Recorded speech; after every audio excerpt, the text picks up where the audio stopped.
സഹോദരരെ, വിശുദ്ധ പൗലോസ്ലീഹ കൊറിന്തോസ്യർക്ക് എഴുതിയ രണ്ടാം ലേഖനം 4-ാം അധ്യായം 11 മുതൽ 15 വരെയുള്ള തിരുവചനങ്ങൾ.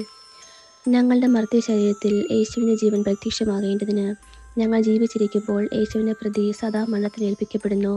തന്നിമിത്തം ഞങ്ങളിൽ മരണവും നിങ്ങളിൽ ജീവനും പ്രവർത്തിക്കുന്നു.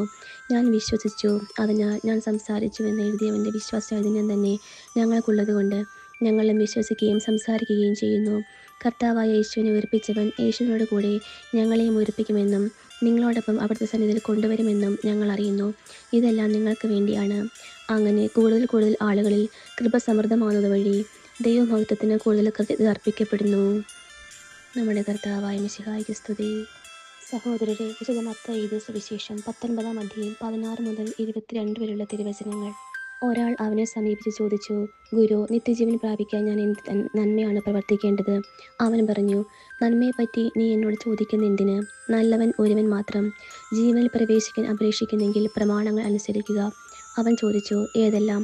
യേശു പ്രതിവചിച്ചു, കൊല്ലരുത്, വ്യഭിചാരം ചെയ്യരുത്, മോഷ്ടിക്കരുത്, കള്ളസാക്ഷ്യം നൽകരുത്, പിതാവിനെയും മാതാവിനെയും ബഹുമാനിക്കുക, നിന്നെപ്പോലെ നിന്റെ അയൽക്കാരനെ സ്നേഹിക്കുക.